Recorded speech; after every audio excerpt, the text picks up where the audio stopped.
Well, g'day, and welcome back again to Debunking. And today we're talking about a video I watched last night, which made me furious. So we're going to talk a little bit about that subject. Now, the person whose video I watched, it wasn't actually him that made me furious. It was what he was talking about, and that is the lies people tell to try and push their political agenda, their personal agenda, whatever it is. So we're actually going to talk about 3 videos in this video that just show how dishonest people can be and how disgusting people can be. I'm going to try and link all 3 down below. The first one I'm going to talk about, the one I watched last night, is from 86 Larway. That will be linked down below. The other 2 I'm going to try and link down below if I can find them. There's one from Nathan Rich, and I'm pretty sure I can find his video again. The other one's from Daniel Dumbrell, and I'm not sure whether or not I'm actually going to be able to find that. I'm just trying to figure out which way we're going to go. Okay, we're going to go down this way. We're out here at the Nimble Shopping Centre. We've actually got a English Corner meeting out here tonight. Myself and Mr. Tony are coming out. He hasn't been to the English Corner before. I've been quite a number of times. But they want to do a talk about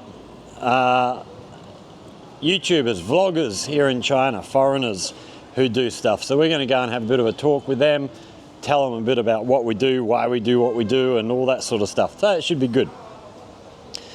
So we're out here, we've just had dinner, and I'm just wandering around, killing time really, until we get to the point where we have to go to this meeting.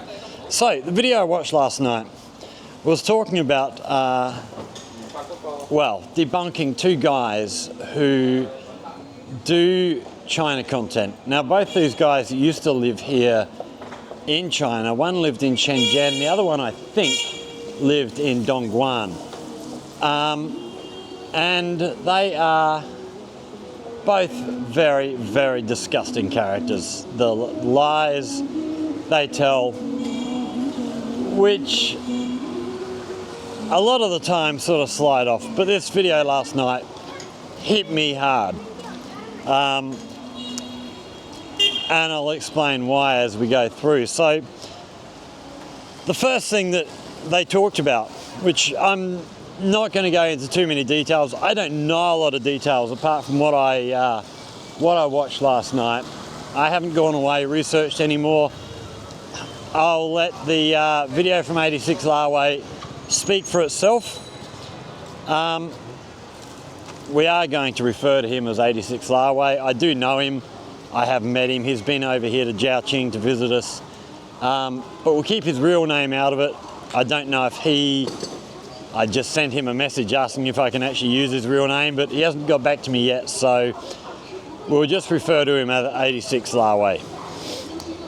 Now, the first story he talked about was a car accident that happened. A guy was driving his car, coming up to an intersection, had some kind of a medical emergency, some kind of seizure or something, I'm not entirely sure. I don't know if the details have been released or whatever, but had a medical problem, which caused him to crash his car, which, aside from himself, killed somebody else, injured a few other people, which, is a very, very sad situation. And these guys, well, one in particular, the South African, he apparently posted, I think it was on Twitter or X or whatever they're calling it these days, something about a murder thing in China. It wasn't murder. It was a health emergency that caused an accident. but twisting things like that for monetary gain. I mean, let's be honest, they are doing what they're doing, talking lies for money. They are trying to badmouth this place that I live, this place that I love, specifically to make money. It's just disgusting. They have both lived here. They both know the truth of what things are like here. And they are knowingly lying. You know, I have no doubt about that. They know that what they're saying is untrue. And to refer to this poor guy who had some health thing, lost his life, in the process of losing his life, killed somebody else and injured a number of other people, to take his issue, his problem, whatever happened, and to twist it to try and make China look bad is just disgusting. There's no other way to put it. 86 Larway in his video said he showed this video to somebody, a friend of his, and he wasn't going to repeat what he said because he doesn't like to swear in his videos. I'm a bit the same. I don't like to use the language that I might use in day-to-day life when in videos, because, you know, I don't want to. I know people who watch, you know, there might well be religious people who watch my videos, who have a stricter sort of code on how they use language than I do. So I don't want to just sort of go out and cause offence. Now, the other story he covered was that of it was a dump truck crashed into a bus which was taking a class of students off to an arts festival or some sort of art thing somewhere. I don't even know which city. I don't know whether this was in Guangzhou or Shenzhen or further afield. But this dump truck ran into this bus, injured a heap of people, and one young girl, 11 years old, lost her life. I don't know what the issue was, whether the dump truck driver was in the wrong, or whether the bus driver was in the wrong, or whether it was a mechanical failure on one of the vehicles, or whether it was another health emergency. I don't know the details of the accident, but that's not what they were talking about. They were talking about this young girl who lost her life, and they were saying that at the crematorium where she was cremated, there were plainclothes police and thugs keeping everybody away, and nobody was allowed to go in. The family weren't allowed to go in. You know, they just basically wanted this girl to disappear. Which, if you go and watch 86 Larway's video, yeah, it becomes very, very quickly clear that that was a lie. In the video, he actually shows, I can't remember whether it was video that he showed or photos. No, I'm pretty sure it was video. But of the front of the crematorium, and there were mountains and mountains of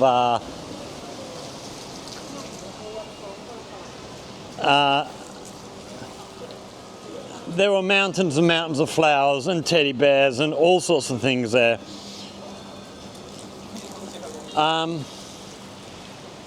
As well as heaps and heaps of mourners.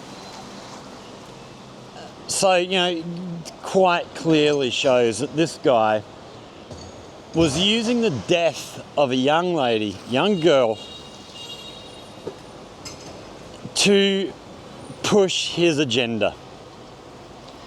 Now, he claimed during this that this video won't be monetized and stuff, but before he, I think he said something along the lines of out of risk. No, actually, no, he didn't. It wasn't even out of respect to this young girl that we're not going to monetize this video. It was because YouTube wouldn't allow it to be monetized because of the content. But at the beginning, before they even go into the subject, he's running an advert that, you know, some company obviously pays this clown to advertise their products on his channel, which straight away tells me that this is a company I will never, ever go near if they're willing to have this guy promote their products. But to use this young lady's tragic death as a way of pushing her political agenda is just disgusting. It absolutely disgusted me. I'm still disgusted. I went to bed. I was fuming last night after seeing what they'd done. And, you know, watching, okay, we just got a message from Dave that it is okay to use his name. So in the video, you know, Dave showed the pictures of the crematorium with all these flowers and stuff out the front. And man, that almost brought me to tears. Just the amount of love that was shown to this young girl. You know, how can you use a child's memory to behave like that? I don't understand how anybody can be so callous. And to give you an idea of how callous and how uncaring these guys are, the next one we're going to talk about is not the South African, but his little American boyfriend. Now, both of these guys are married to Chinese women. Well, they were married, last I know. Whether or not they still are, I don't know. But the little American boyfriend was in, now, I may not get all the details absolutely correct here. I am going to try and link Daniel Dumbrell's video down below so that you can go and watch that one for yourself as well, because it was unbelievable what this guy did. So he was in, I believe it was in Taiwan. I was going to say in a sort of desert area, but maybe not desert, maybe more sand dunes. And he came across a body. You know, it had been buried a long time ago. It was very, very decomposed. It was basically just bones. But obviously it was an area where, I don't know whether it was just a specific family or whether it was a, you know, the people from the nearby village or whatever, buried people from their area or their family or whatever it was, buried them when they die. A sort of unmarked cemetery, so to speak, if that's the way to put it, I'm not sure. But he came across these bones sticking up out of the ground and proceeded with a stick to start flicking these human remains around the place. Now, these two guys often claim they don't hate China, they don't hate the Chinese people, they just hate the Chinese government. Well, this is just huge lack of respect. Now, he had his wife with him there. His wife is Chinese. Probably holds, you know, a lot of the sort of cultural beliefs of the way that you treat your dead, the Chinese beliefs, which I don't know what a lot of them are. I haven't sort of dug into that very much yet. But she, watching this, I said I don't want to swear in this video, so I won't, but insert your own name for this guy. She was in hysterics. She was screaming at him to stop it. She was absolutely in tears. And this, again, insert your own words here, this absolute disgusting human being is laughing at her. This is the woman he's married to, he's meant to love and respect and care for, and she is hysterically upset and he's laughing at her. I mean, that tells you just what type of people these guys are. They have no respect for anybody. It is all about how can we make a quick buck out of YouTube, out of making videos. They don't care about anybody. They are just thoroughly disgusting human beings, the pair of them. Taking the memory of this young girl and lying about her cremation and the service and all that stuff. And this poor driver, the driver of the car who had a health emergency, and labelling it as though it was some kind of murder. Just disgusting for their own personal benefit. So, you know, I've often wondered about, it's funny actually, Dave said towards the end of his video, you know, I don't wish these guys ill.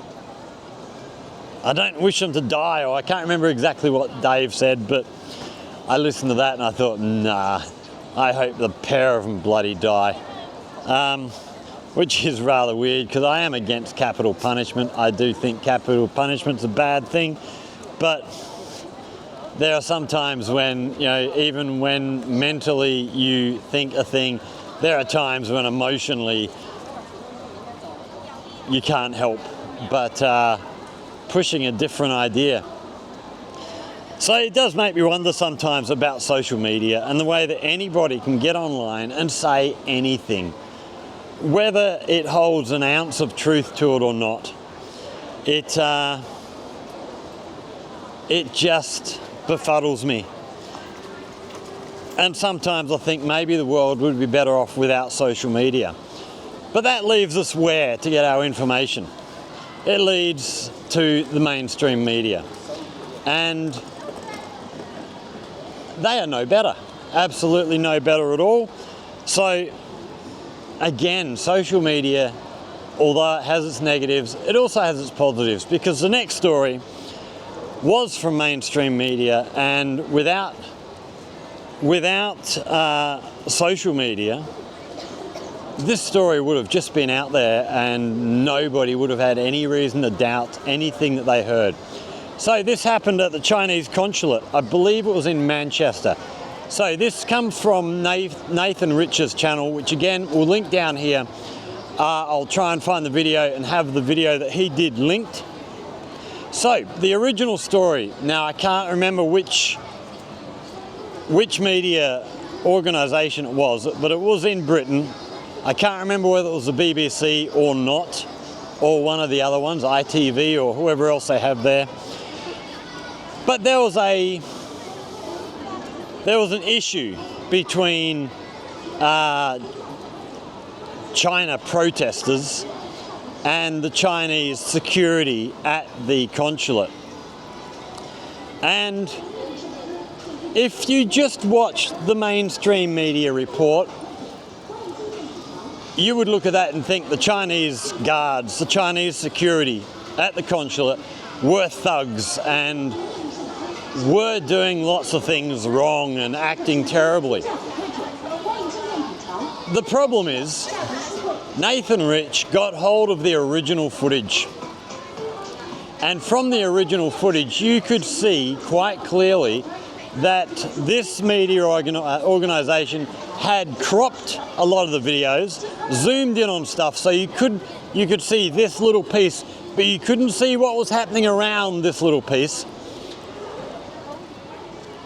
And deliberately and I say that quite deliberately, they deliberately tried to make the Chinese security at the consulate look like the bad guys. When you watch the whole actual video, you very, very quickly realize that they weren't the bad guys. They were in the right. The protesters were, without a shadow of a doubt, in the wrong. So, I guess, I don't know. I'm sort of, part of me wants to really get on the bandwagon and start debunking some of this stuff. Some of the stuff that you see, whether it's Western mainstream media or social media, but I don't know that I can. For example, the two guys that Dave watches, I thank him immensely for bringing this stuff to light, because it means I don't have to watch these guys and have to talk about this stuff. He does the job really well. And various others do as well. Daniel Dumbrill, Nathan Rich. There's various other guys out there who do this debunking stuff, meaning we don't have to go and watch these videos. Okay, I've just got to check my phone because I've just got a message, and I think it is Mr. Tony has arrived. So we're going to find out where he is. And hey, hi there, Scott. Rain held me back. Oh, God, whatever. But I am now almost at the back of the library. I think this is where the event is taking place, or the English Corner is taking place. I'm not familiar with this area. If I need to move, maybe you can let me know. Oh, I see a sign saying police station. Looks like I'm forcing that in. That's where I am. I'm going to find a 7-Eleven. all right, so Mr. Tony's here somewhere. We're going to go and find him soon. We're almost finished talking here. So yeah, I've been looking into doing a little bit more debunking type stuff, but I don't know that I'm going to. I think there are people who are really good at that, in the same way that something like Jerry's take on China, he's really good at what he does. A lot of these different people, Lee Barrett, he does what he does. Tony, he does what he does. I do what I do. And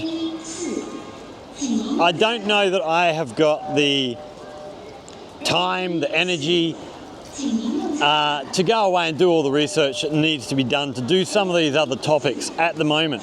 They are things I would love to get more into doing, but it is just time restraints at the moment that hold me back. So I'm going to probably just keep doing what I'm doing, which is basically walk around, show you what I see. But yeah, in the future, things may change a little bit, because there are other things I would like to be doing, but just time at the moment makes life difficult. But yeah, again, thanks to these guys who do so much, because it's part of the reason why I got into making videos, was because I want to show what life here is really like. Different people do it in different ways. Some of them I really enjoy, Jerry, Tony, Dave, Daniel Dumbrill, Nathan Rich. Others I don't enjoy so much. They're from a different generation. They have a different way of presenting things that just don't click with me. But that's not to say they're bad. They just do things in a way that I just don't enjoy. It's just not my cup of tea. But we need all of us, all the people who are living here, doing YouTube videos from within China. Go out and support as many of these guys as you can, because we are trying to get the truth out there. All of us are doing it in our own way. And we really need that support, because there's so much disinformation out there. When you look at all the stuff that's been said about the Xinjiang stuff, which has all been roundly debunked by now. But we're trying to push against not only the social media guys who, you know, they're disgusting enough, but the mainstream media and governments who claim to, all these people claim to support the Chinese people but just don't like the Chinese government. That's just not true. When you look at the Uyghur Muslims in Xinjiang, that there's been so much in the news about over the last few years, and all these people say, oh, we want to help these people, but what do? They go and sanction anything coming out of Xinjiang. So these Uyghur Muslims have to go away and try and get work in other provinces. They can't stay home because all their businesses are shutting down because they've all been sanctioned. When they do go and get work in other provinces, suddenly if anybody finds out that this company is employing, not using as slave labour, they're employing Uyghur Muslims to work for them, suddenly these companies get sanctioned. So don't tell me you care about the Uyghur Muslims, you don't. They are a tool that are used by the anti-China people to push their agenda, and it is just as disgusting as these other guys who are lying. Is China perfect? Hell no. There's plenty of stuff here that if I had my way, there's plenty of stuff I'd see changed. I don't often talk about stuff like that because there's enough bad stuff out there about China already. I don't want to add to it. I don't want to give more ammunition. It's why a lot of my videos are so long, because when I first when I first came to China and I would watch various people on YouTube talking about China, and you'd see things edited. You know, they take a little bit from here and a little bit from here, put them together, and you'd always get comments underneath, oh, you've just edited out all the bad stuff. No, there was no bad stuff there to start with. So I thought, well, we'll fight that comment by just videoing everything and putting it all up. It also makes editing so much easier. But there's lots of other creators out there. Hello. There's lots of other creators out there doing stuff, and you know, everybody needs the support because we are fighting an uphill battle. It is very, very difficult. But that's about all I'm going to say for now. Hopefully, you know, we start getting on top of this stuff. All the various people in all their various different ways. We might have to do another video. We did one a long time ago about the YouTubers that I follow. We might actually have to look at doing one about all the different YouTubers in China and try and push some more content your way, because you know, I'm not going to be everybody's cup of tea. Lee Barrett's not going to be everybody's cup of tea. Mr. Tony's not going to be everybody's cup of tea. It is finding somebody whose content you enjoy, their presentation, their style, all that stuff. And if we can help you find some other people who are worth looking at, that'd be great. But for now, if you've enjoyed this little wander, we're actually just about time to head off to the English corner. So we're going to finish up there. If you've enjoyed this, hit that like button, share with friends, subscribe to the channel. Questions or comments, hit us down there in the comment section. Yeah, let us know your thoughts about this stuff. And if there's anything you would like to know about life here in China, in Guangdong, and here in Jiaoqing especially, again, down there in the comment section. If you come up with a good idea for a video, I'll go away, I'll do the research and bring you what information I can. But for now, thanks for watching, everybody. Stay safe, and we will see you all in the next one. Cheers.